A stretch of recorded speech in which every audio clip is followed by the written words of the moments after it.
Bonjour à tous, bienvenue dans cette deuxième vidéo de la série du tarot. Je suis Egrabé. C'est en fait la première vidéo consacrée à un arcane en particulier et c'est le battleur. Alors le battleur, comme vous le voyez, tout de suite la première chose que l'on remarque lorsque l'on regarde le battleur, c'est un jeune homme, très jeune même, ça peut même être un enfant.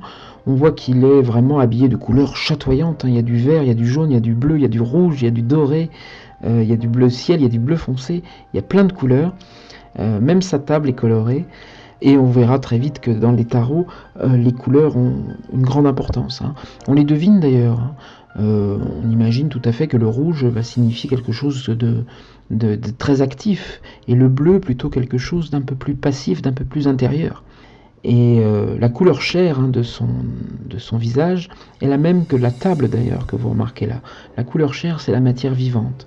Dans les tarots que j'ai moi, comme vous le voyez, on voit même que 2 des pieds de l'établi sont posés directement dans une matière couleur chair, donc certainement une matière vivante.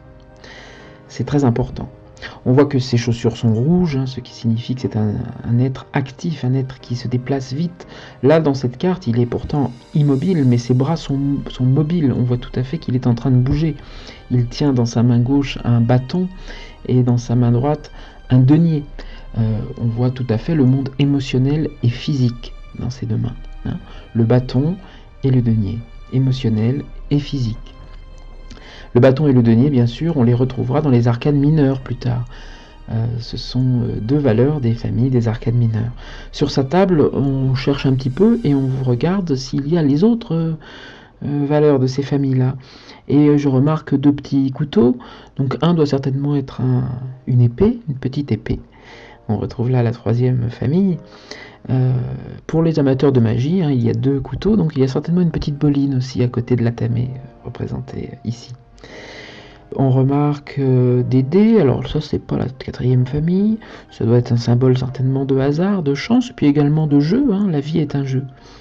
On voit un sac ouvert, entrouvert comme ça, donc on imagine que le battleur a déjà plus d'un tour dans son sac et qu'en plus il ouvre son sac parce qu'il est avide d'y mettre les nouvelles connaissances qu'il apprend. C'est un avide de connaissances, le battleur. Ah, bien voilà, on voit la coupe, là, sur le bord de la table. La coupe, la 4e famille des arcanes mineures. Donc nous avons le bâton, nous avons le denier, nous avons l'épée et nous avons la coupe.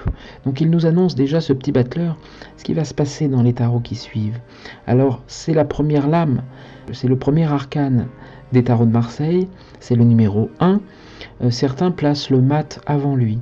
Le mat, c'est un arcane sans numéro. Il y a, vous verrez dans le tarot, un arcane sans nom, c'est le 13, que certains appellent la mort. Et il y a un arcane sans numéro, c'est le mat. Le mat, moi je le place volontiers en 22e position, mais n'oublions pas que le tarot peut se lire d'une manière tout à fait circulaire, c'est-à-dire que chaque lame peut se poser en formant un cercle, et quand on reviendra évidemment, comme moi je place le mat en dernier, eh bien il sera finalement juste avant le battleur. Un éternel recommencement.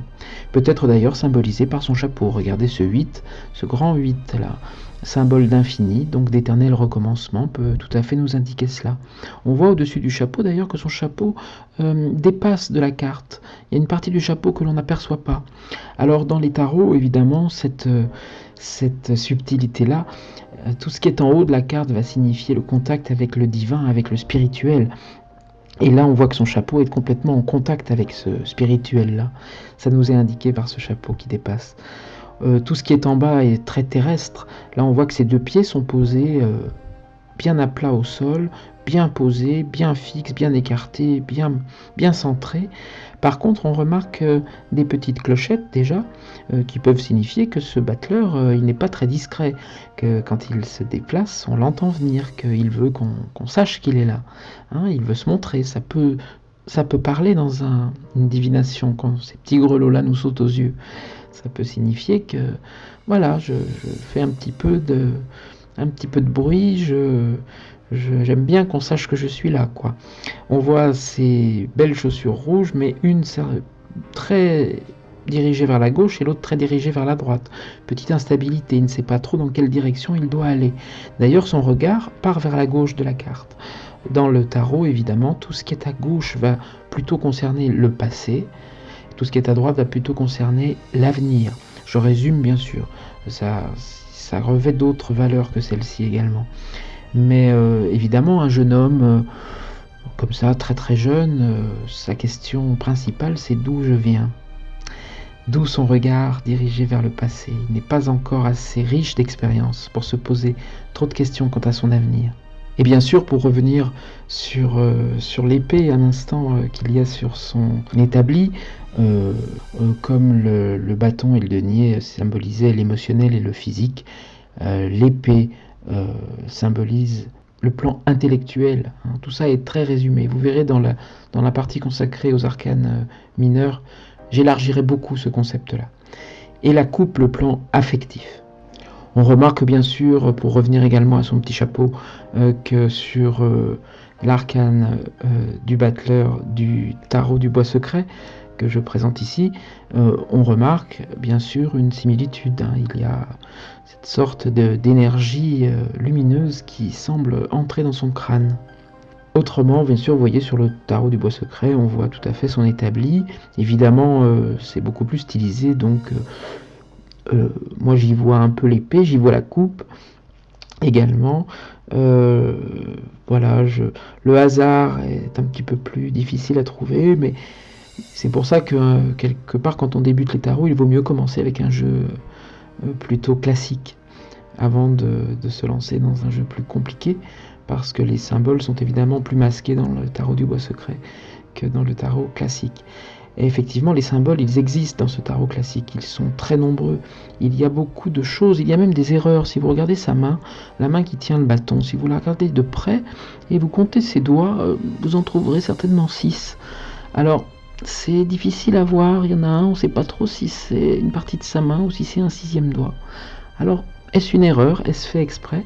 En tout cas, cela peut tout à fait rappeler le pied de la force que vous voyez ici, qui est là 6 doigts de pied, assez nettement.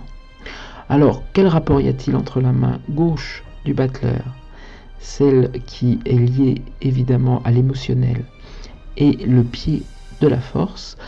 Il y a plein d'hypothèses, il y a plein de façons dont ça pourrait vous parler. Je vous laisse y réfléchir.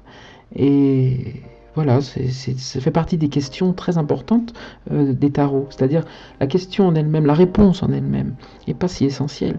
C'est se poser la question qui compte. Pourquoi y aurait-il un pont entre le battleur et la force? Posez-vous cette question, posez les deux cartes, étudiez-les, essayez de comprendre pourquoi ce pont peut être fait de cette main à ce pied. On peut voir également, alors beaucoup de choses, son bâton, vous voyez, il est tout à fait dans l'axe d'un des croisements de la robe de la papesse, la carte qui va suivre.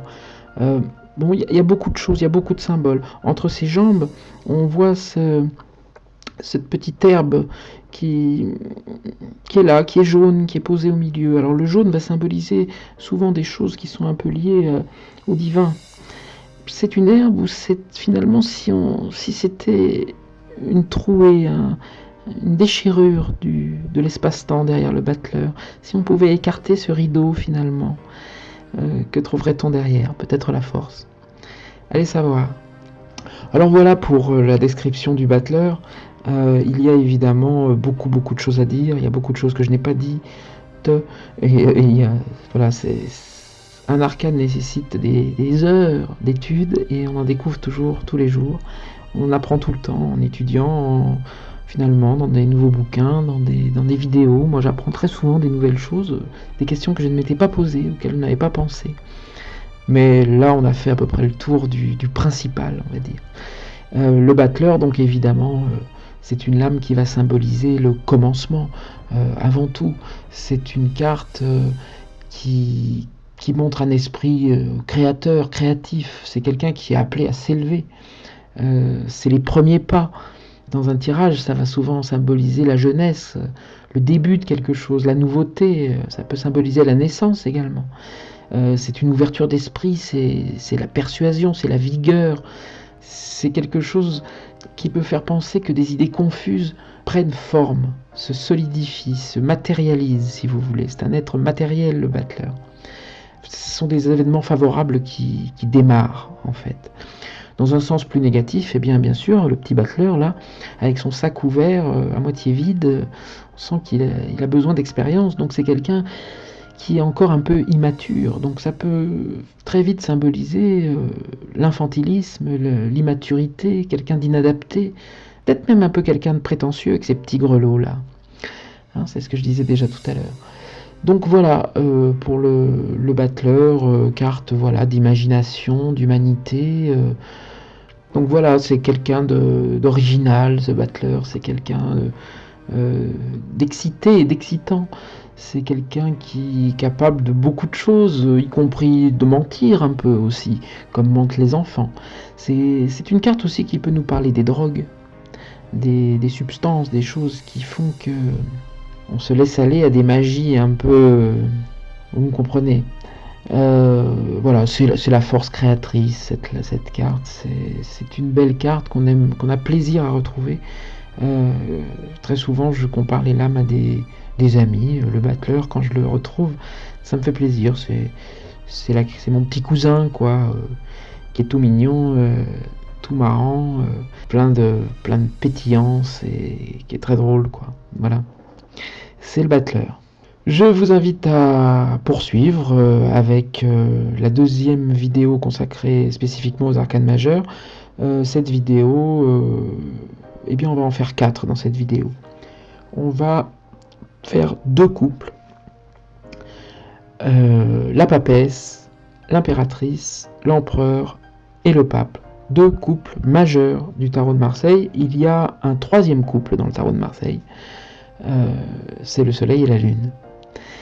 Mais pour l'instant, j'espère que j'ai été assez clair, que vous avez passé quand même un bon moment, et j'espère que tout ira bien pour vous. Portez-vous bien, à bientôt.